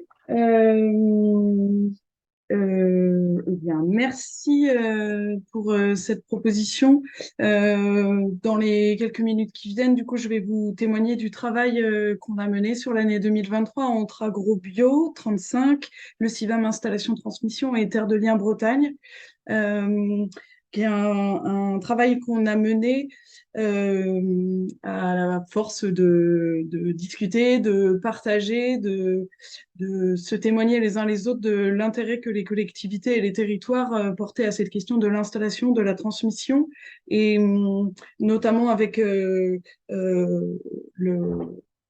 comment avec la sollicitation de Redon Agglomération au travers du marché public, on a été amené eh bien, à se dire qu'on était en mesure, en s'assemblant, de proposer une offre globale qui allie nos trois domaines d'expérience et d'expertise, nos domaines de compétences, pour proposer quelque chose autour de la transmission qui répondent, on l'espère, aux besoins des collectivités et des territoires. Voilà, donc comment? J'ai l'impression que c'est beaucoup de redites par rapport à ce qui a été dit depuis le début de ce webinaire et puis parfaitement illustré avec l'exemple de Redon Agglomération. Mais voilà, nos trois structures, elles allient des expériences et des expertises à la fois sur le développement de l'agriculture biologique et durable, sur l'accompagnement de l'installation-transmission, sur l'accompagnement de l'acquisition de connaissances et d'outils par rapport au foncier. Et donc, nos approches sont complémentaires, centrées sur l'humain et sur le maintien d'une agriculture biologique et durable pour les territoires.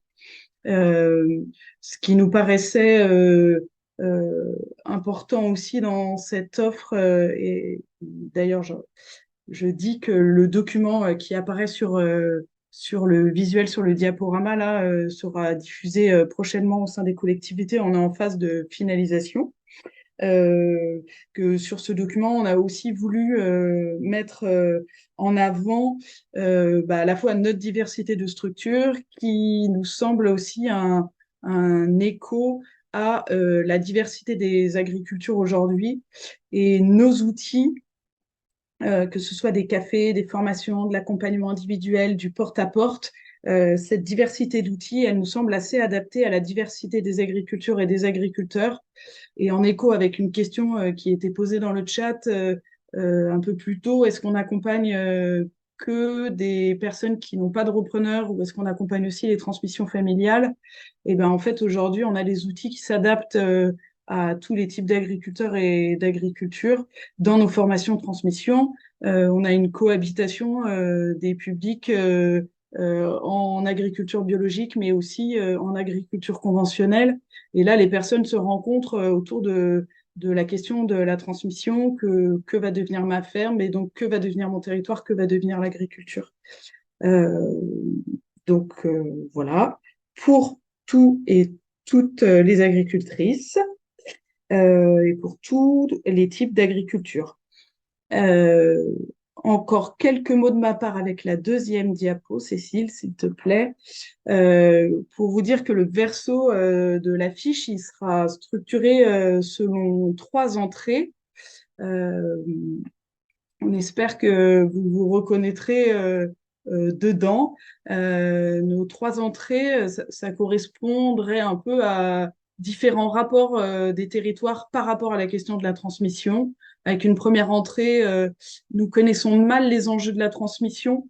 Et là, nos 3 structures proposent de participer à un réseau d'échanges entre collectivités, des webinaires comme celui-ci, mais peut-être aussi demain des réunions physiques avec des temps que l'on pourrait se donner pour partager des actualités, mais partager aussi des expériences et des outils.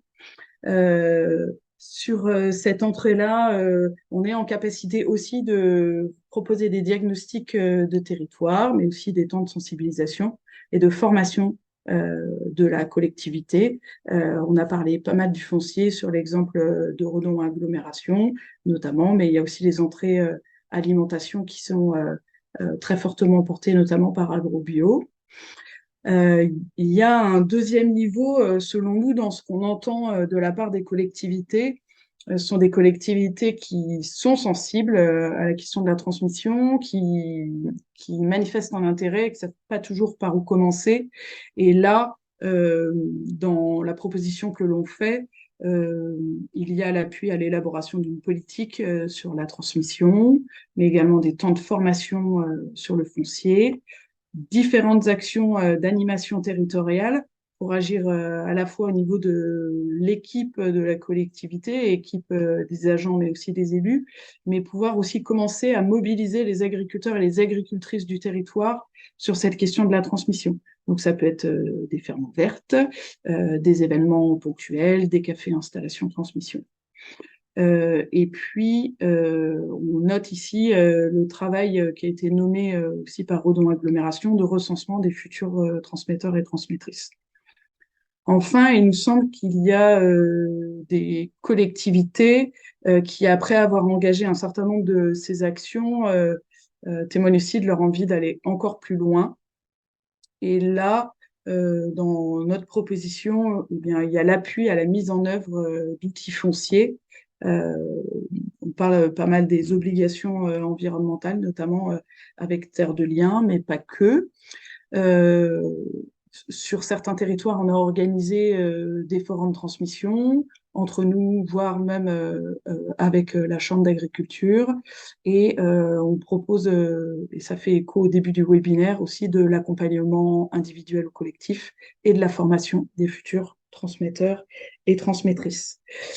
Ce qui me permet là peut-être de conclure en témoignant que pour nous, là, pour nos trois structures, euh, euh, on est vraiment intéressé par toute la collaboration et la coopération qui peut se nouer avec les collectivités.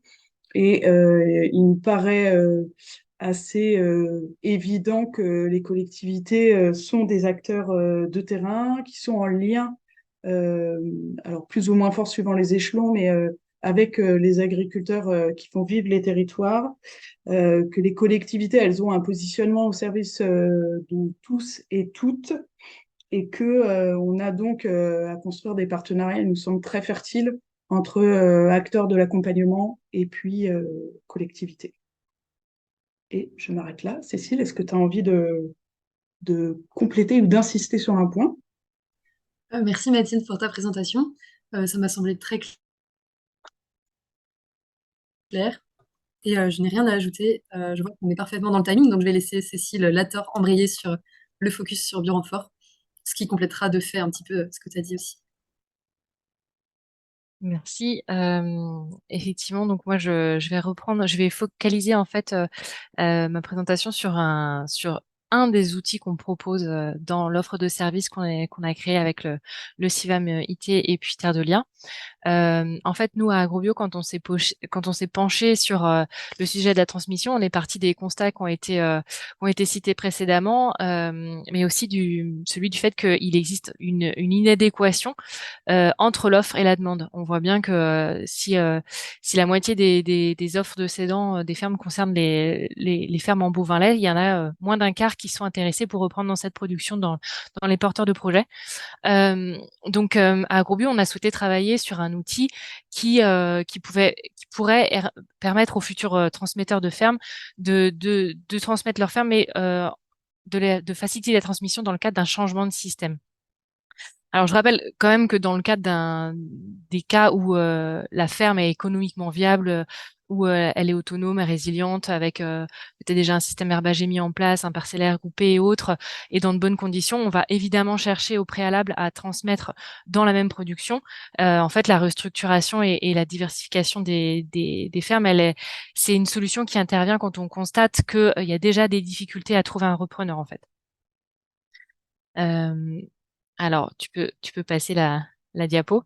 Partant de ce constat-là, on a cherché à Agrobio 35 à travailler sur un outil donc d'aide à la transmission.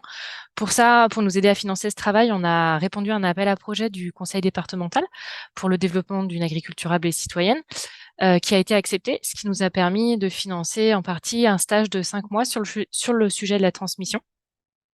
L'objectif de ce stage étant donc de travailler sur une méthode d'accompagnement à la transmission des fermes dans l'idée de maintenir le foncier bio en bio. Alors ça, c'était vraiment notre point de départ. Il se trouve qu'après, l'outil qui en est ressorti répond effectivement à cette idée de maintenir les fonciers bio. Il peut aussi être utilisé sur les fermes conventionnelles en bovin lait. Notre point de départ pour ce stage, donc, c'était les 3 axes suivants. C'était se baser sur un outil déjà existant. Parce qu'en fait, on avait prévu un temps de recherche bibliographique dans le stage parce que on sait qu'il existe déjà pléthore d'outils de diagnostic transmission dans nos réseaux, mais que la plupart, ils étaient soit sous-utilisés parce que trop fastidieux à mettre en place, trop lourds, ou alors faute de financement pour les mettre en place sur les territoires, ou alors dont les références n'étaient plus à jour, etc. Donc, on voulait pas réinventer l'eau chaude, on voulait quand même se valoriser quelque chose d'existant. Ensuite, on voulait que cet outil puisse permettre de faire un diagnostic de la ferme à transmettre. Et on voulait aussi qu'il puisse surtout permettre de proposer des scénarios de reprise dans d'autres productions, avec une mise en avant vraiment de l'approche technique et une légère approche économique. Donc, un outil qui est complémentaire finalement à ce que peut proposer le CIVAM sur un accompagnement plutôt humain. Nous, on voulait vraiment se concentrer sur l'approche technico-économique. Euh, à la fin de ce stage, qu'est-ce qui est arrivé? On est arrivé à la naissance d'un outil qu'on a appelé BioRenfort. On est parti en fait du travail qu'avait déjà réalisé le GAP 44. En fait, il bossait sur un outil exactement qu'on cherchait à peu près au même moment. Donc, on a retravaillé leur outil et on l'a adapté au contexte des fermes de notre territoire et on l'a complété notamment avec une petite approche économique. On a complété aussi les scénarios possibles. Donc, c'est un outil d'aide à la transmission des fermes laitières en bovin lait et c'est un outil qui aide à la transmission quand la transmission telle qu'elle n'est pas envisageable ou possible.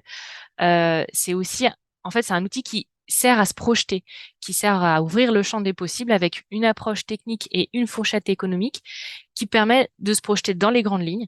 Par contre, c'est pas l'objectif, c'est pas un outil qui permet d'évaluer le prix de la ferme. C'est pas ce qu'on voulait dans cet outil-là. L'approche économique, en fait, elle sert juste à savoir si c'est envisageable ou non, viable ou non, de s'installer selon les scénarios qu'on aura décidés. Le gros intérêt de cet outil, c'est que en fait, il est vivant. C'est comme c'est un outil du réseau, il est aussi reproductible et adaptable selon les différents territoires. Pour le moment, on part du principe que les fermes les plus concernées par la transmission avec changement de système, c'est les fermes en bovin parce que c'est la réalité de notre territoire. Demain, on peut tout à fait envisager un outil qui pourrait s'adapter aux fermes en bovin viande, par exemple, ou autres en fonction des territoires qui sont concernés par la transmission. Alors l'outil, il se présente d'abord, il se présente sous 3 parties. La première partie, c'est donc une partie diagnostique qui reprend les éléments de la ferme, le profil, les informations sur l'élevage, les cultures, la commercialisation, etc. Il y a aussi une petite partie atout contrainte de la ferme. La deuxième partie, c'est celle qui va consister en des scénarios de projection dans une nouvelle production. Et là, il y a 2 possibilités de reprise. Soit la reprise totale de la ferme dans une autre production. Dans ce cas-là, en fait, le nombre d'animaux va être déterminé de façon à ce que la ferme soit en fait en autonomie alimentaire. Dans le cas où la totalité de la surface est reprise. Donc là, on se base vraiment sur la contrainte, ça va être la taille de la ferme. Alors, ce cas de figure, il va pas être envisageable dans tous les cas, dans toutes les productions, bien évidemment. Il a fallu adapter l'outil pour que le résultat soit cohérent. Par exemple, si on reprend une ferme de 43 hectares, l'outil il va pas proposer une reprise totale en maraîchage diversifié, par exemple, ou en poule pondeuse, parce que on sait par exemple qu'un projet de maraîchage diversifié, c'est inimaginable sur des surfaces de plus de 20 hectares en termes de main-d'œuvre et de débouchés. Donc, l'outil va s'adapter à ça, et de même une reprise totale en poule pondeuse induirait potentiellement des élevages de taille industrielle, potentiellement au-delà des normes qui sont imposées par le cahier des charges bio. Donc voilà, ça c'est des choses qui ont été travaillées pour que l'outil n'ait pas ce genre d'incohérence. Et donc les 6 productions qui sont envisagées en termes de restructuration, c'est les brebis laitières, les chèvres laitières, les ateliers porcins, les poules pondeuses, le maraîchage et les grandes cultures, ou un atelier de paysans boulangers. Donc ça, c'est les 6 productions possibles.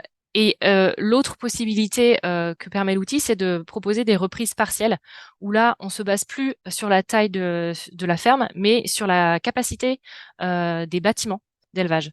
Et donc pour la suite, en fait, la dernière partie, c'est une partie bilan, où là, on va proposer un scénario de reprise et une conclusion.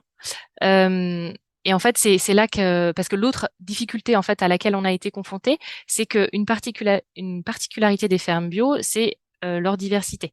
Ça n'a pas été simple de réduire une production spécifiques à un profil de ferme, parce qu'il y a une grande diversité dans les conduites de la production. Alors pour pallier cela, on a privilégié des profils qui maximisent l'autonomie alimentaire. C'était vraiment notre principe de base en accord avec les valeurs que porte AgroBio 35. Et puis, on a aussi différencié les profils entre les livreurs et les transformateurs en ovins et caprins pour permettre une différenciation et une projection plus proche de la réalité. Et puis, on s'est aussi forcément adapté au contexte actuel. Par exemple, pour ce qui concerne la production porcine, on est parti sur un système de vente en circuit court parce qu'on sait que voilà, aujourd'hui, il y a beaucoup de déclassements en circuit long, que la filière est dans une passe difficile. Donc voilà, on a pris en compte tous ces contextes-là. Et comme vous pouvez le voir un petit peu là sur le diapo, en fait, il y a une grande place qui est laissée aussi à la rédaction par le technicien qui fait le diagnostic. Donc, c'est certes un outil qui permet de prévoir des scénarios, mais après, il y a l'œil du technicien qui est très important aussi pour recontextualiser la situation.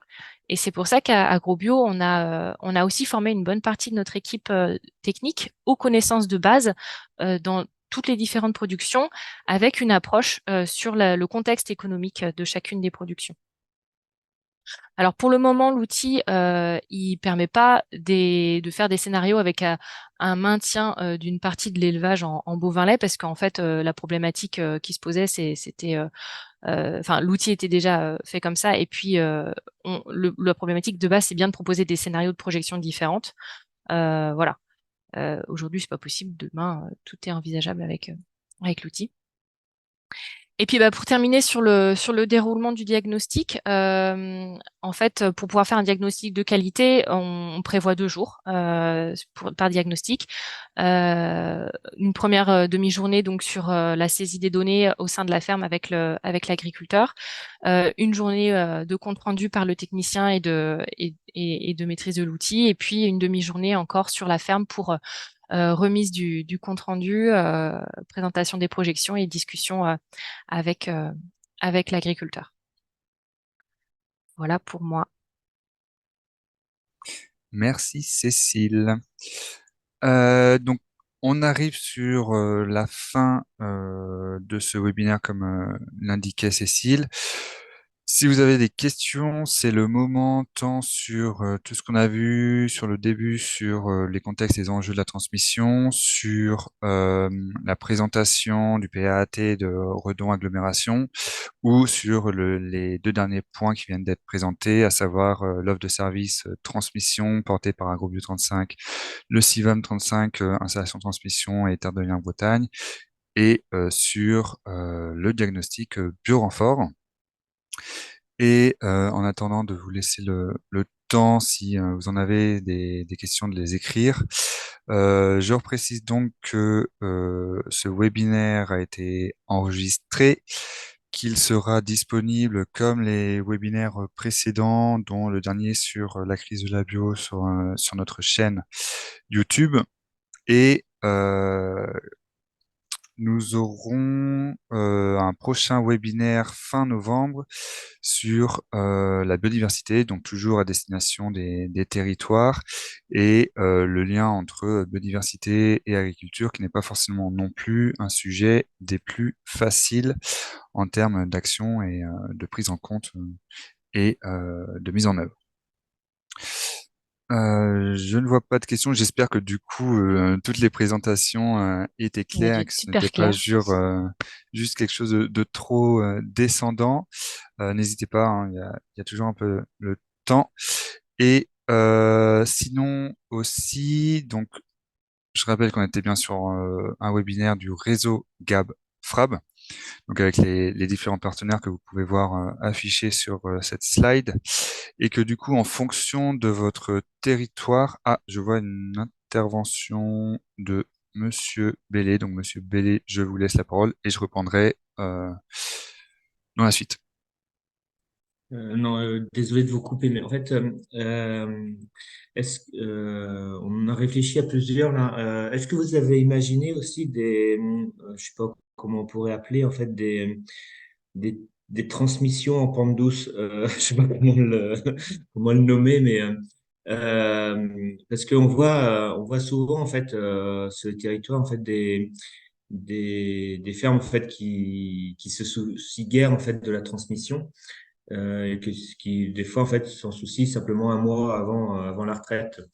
J'exagère un peu le trait, mais comment on pourrait imaginer en fait de se dire ben voilà peut-être qu'à partir de 50 ans ou voilà ou 10 ans même il y a même pas d'âge en fait à déterminer mais 10 ans avant une retraite possible ou quand on veut en fait quelque part on se dit bah ma ferme moi je peux déjà commencer à la transmettre mais sur 5 ans sur 10 ans en se disant que je peux travailler à mi-temps que la personne qui arrive peut aussi travailler à mi-temps parce que et du coup pour faciliter de un ces transmissions-là, pour faciliter aussi le passage en fait d'une activité hyper prenante qui est le métier d'agriculteur à la retraite en fait qui est des fois en fait un passage brutal. Je pense qu'il y a il y a des choses à imaginer autour de ça en fait et peut-être que ça pourrait être l'occasion aussi de repenser aussi le passage de la maison de la ferme voilà il y a en fait, je pense que il y a souvent depuis la nuit des temps en fait il y a une précipitation en fait dans le changement en fait de statut d'agriculteur à la retraite. Je trouve que le monde bouge actuellement. Les gens ils font plusieurs métiers en fait dans leur vie. Et pourquoi pas en fait le monde agricole, pourquoi pas les gens qui sont du monde agricole feraient pas plusieurs métiers ou voilà. En fait voilà, je pense il y a quelque chose à trouver autour de ça pour pas être juste à la fin en fait et de se dire bah voilà j'ai une ferme à transmettre et comment je fais quoi. Voilà, c'est juste une réflexion. C'est pas, j'apporte pas la réponse, mais Merci. Est-ce que Cécile, tu as des éléments là-dessus? Oui, je peux. Enfin, j'ai pas une réponse toute faite à apporter à l'intervention de Monsieur Bellé, mais c'est vrai que on se rend bien compte là que la nouvelle génération de personnes, notamment non issues du milieu agricole, qui s'installent et qui souhaitent s'installer, envisagent une installation d'une manière différente de ce qui peut être vu dans le monde agricole. Et donc, il y a pas mal d'outils et de fermes qui testent des outils pour essayer de faciliter les installations, les transmissions, les entrées et les sorties des paysans sur les fermes. Il y a différentes expérimentations qui sont menées, notamment le fait de s'installer sous un statut de SCOP qui permet d'entrer et de sortir plus facilement avec moins d'investissement quand on est un porteur de projet ou alors quand on est un paysan qui veut transmettre. Il y a aussi pas mal d'acteurs de l'agriculture paysanne qui travaillent sur ces questions. Je sais que la SIAP Centre-Val de Loire travaille sur des, des outils de portage foncier ou pour pouvoir faciliter les transmissions, de faire ça de manière plus fluide et peut-être par étapes. Donc voilà, c'est des choses qui sont travaillées par les différents acteurs agricoles. Et voilà, donc effectivement, c'est des sujets dont on se saisit et qu'il faut continuer de travailler. Vas-y Mathilde. Ouais, pour compléter ce que tu dis, parce que je me retrouve vraiment dans ce que tu as dit, Cécile, sous l'angle de la transmission, on observe aussi des transmetteurs qui rencontrent des porteurs de projets avec qui la relation se noue et est très constructive. Et il y a un gros enjeu sur le timing et le calendrier des porteurs de projets qui des fois veulent s'installer avant leurs 40 ans et des transmetteurs qui voudraient dans l'idéal pouvoir partir le jour où ils ont leur droit à la retraite. Et on observe aussi des transmetteurs qui font des choix de se dire, OK, là j'ai un porteur ou une porteuse de projet, ça colle. Par contre, c'est pas tout à fait le même timing. Eh bien, je vais partir, je vais arrêter mon activité agricole avant d'avoir mes droits à la retraite, mais je permets à la personne de s'installer maintenant. Et moi, pendant 1 an, 2 ans, 3 ans, je vais trouver d'autres façons d'avoir du revenu ou d'autres activités. mais qui ont cette souplesse-là, cette capacité à se dire, c'est maintenant que j'ai une opportunité, il y a quelque chose de chouette qui se passe, et du coup, je n'y renonce pas sous prétexte que nos calendriers ne s'accordent pas. Donc voilà, la question de la temporalité, on la trouve aussi du côté de la transmission. Merci pour vos réponses. Il y a une question dans le chat pour savoir si le l'axe agricole du PAT de Redon à Aglo a été financé par le fonds Leader et Nicole Giraud a répondu qu'il y a des pistes là-dessus. Je ne sais pas si Nicole, il y a des précisions à apporter sur les financements. Non, non, Je oui, sais c'est que vrai. c'est un enjeu aussi pour les Bah, PAT. c'est vrai que là, comme tous les PAT, on surfe encore sur les financements du plan de relance, Mm, mm. mais qui se termine là pour nous cette fin d'année. Et ensuite, on a de bon espoir. C'est pour ça que j'ai mis déjà les logos un peu par anticipation des fonds leaders. On a eu un premier temps d'échange avec les services de la région qui devrait, il y a quelques mois, donc ça devrait plutôt être positif. Mais pour l'instant, on peut pas déposer le dossier, donc voilà, on attend. Ok. Et moi, je sais aussi qu'il y a des discussions qui sont en cours, donc plus sur les volets PAT alimentaire, avec la venue de la SNANC, la Stratégie nationale de l'alimentation et du climat, il me semble. Donc peut-être des pistes qui vont venir dans les prochains mois. Je me suis permis aussi de mettre un lien dans la discussion qui vous redirige vers l'étude présentée par Cécile Kessler sur les, la restructuration des fermes d'élevage pour genre, renouveler les générations et qui présente aussi le droit de préemption des collectivités territoriales qui ont la compétence gestion de l'eau et qui concerne les aires d'alimentation de captage. Donc un outil qui peut vous permettre aussi de reprendre la main sur du foncier en tant que territoire, collectivité territoriale ou syndicat mixte. Je pense que l'on peut conclure là-dessus s'il n'y a pas d'autres questions. Je vous remercie à toutes et Pardon, tous. Oui, excusez-moi. Oui, bonjour, c'est Maëlle Cano. Je souhaitais peut-être compléter les différentes interventions là en disant quelques mots sur le portage foncier, qui est un dispositif là du département et tout à qu'on a fait. eu l'occasion de présenter en 2022 aux élus de Redon-Aglo, justement. Donc, en quelques mots et très rapidement, parce que ça concerne aussi les collectivités territoriales. Donc, c'est un dispositif départemental d'aide à l'installation basé sur une convention avec la SAFER qui permet la mise en réserve de biens agricoles avec ou sans bâti pendant 2 ans maximum pour faciliter l'installation de porteurs de projets hors cadre familial uniquement et qui ont des projets d'installation durable. Donc, ce sont en fait les frais de mise en réserve là, qui sont pris en charge par le département. Et il y a deux manières de mobiliser ce dispositif. Ce qui se passe le plus souvent, donc, c'est que les porteurs de projets sollicitent le département avec un bien qu'ils ont identifié pour en demander sa mise en réserve en attendant leur installation. Soit, d'autre part, les collectivités peuvent avoir identifié un bien de leur côté, propice pour une installation, et demander sa mise en réserve pour ensuite trouver un porteur de projet par le biais d'un appel à candidature. Donc voilà, l'objectif là, c'est vraiment de favoriser l'installation, soutenir l'installation et les collectivités peuvent se saisir du dispositif. Voilà.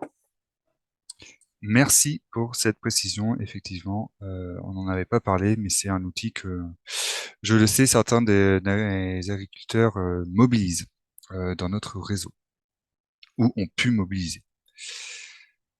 Et donc pour finir, c'est ce que j'avais commencé à dire, en fonction de votre territoire et de votre département, n'hésitez pas à contacter les référents qui s'affichent sur le slide. Donc Guillaume Michel si vous êtes dans les Côtes d'Armor, Manubu si vous êtes dans le Finistère, Cécile Kessler que vous avez vu aujourd'hui pour l'Île-et-Vilaine et Véronique Jardin et Guillaume Rimbaud pour le Morbihan. Donc sur tous les sujets liés à l'installation et la transmission. Donc merci à toutes et tous pour votre participation et votre venue lors de ce webinaire. J'espère que vous avez eu les informations que vous voulez, que ce n'était pas trop long. Et donc encore une fois, n'hésitez pas à nous recontacter. Très bonne fin de journée et bon week-end. Merci à toutes et tous. Bonne fin de journée.